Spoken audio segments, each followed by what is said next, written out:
I need some air. Nicole straightened her dress as she stood.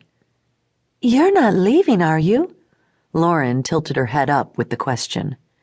No, I just need to think. Nicole fished a pen and small notepad out of her purse, jotted down a number, and slid the sheet beside the set of forks defining Lauren's place setting. Call me if you hear something. I'll only be outside. When she reached the exit before stepping out of the banquet hall, Nicole turned around for a panoramic view of the room. Conversation buzzed, and she didn't think people were reminiscing about the good old days of living in Hidden Falls. Quinn had been missing for 25 minutes, maybe as many as 30 if he stepped off his mark behind the curtain at the same moment Sylvia Alexander began her remarks. In the last 10 years, Nicole had reported enough stories involving crimes to know that 25 minutes was a bigger head start than most people realized. Precious minutes while people went about their lives unsuspecting that something had gone wrong in one life. Even in a smallish city of 320,000 like St. Louis, it was enough time to be miles away. In Hidden Falls, it was a sufficient interlude to reach the interstate, choose a direction, and enter a web of alternatives. If 5 people saw you at a rest stop, they would provide 5 different descriptions to the police or a reporter.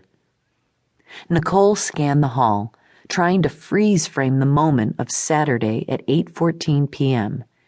Between 400 and 500 people gathered at tables, some sitting and some standing or drifting across the aisles.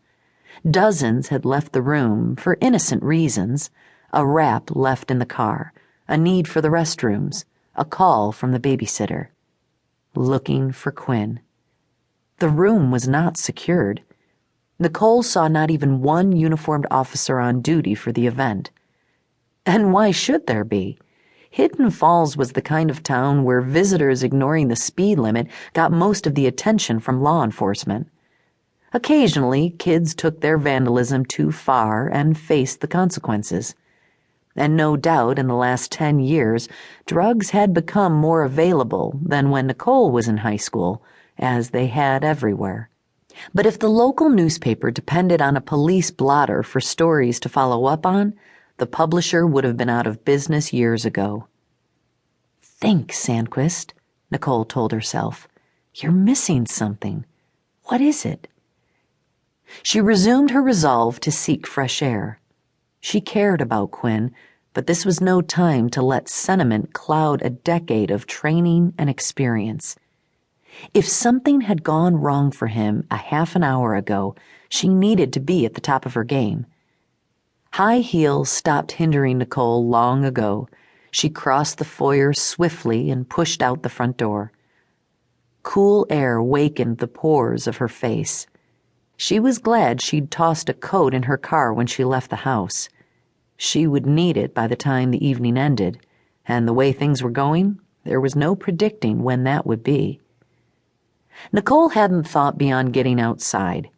Maybe there was a bench where she could sit to think.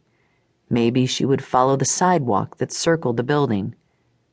What she hadn't expected was to find Ethan Jordan, feet spread shoulder-width apart, a hand pushing his suit jacket back from one hip, and a phone to his ear. In her instant of hesitation, he turned toward her, and Nicole didn't look away quickly enough to pretend she hadn't seen him. Ethan put his phone away. I heard about Quinn a couple of minutes ago. Did he turn up? Nicole shook her head and shivered. The temperature was cooling, but still mild. It was Ethan who caused the tremble of her entire central nervous system. Even after they had been dating for several years, she used to stand behind him and watch his movements when he couldn't see her. In those days, he fought hard for everything he wanted. With the transitory exception of not being valedictorian, Ethan Jordan got what he wanted. When he stopped fighting for her, Nicole didn't have to ask questions to know what it meant.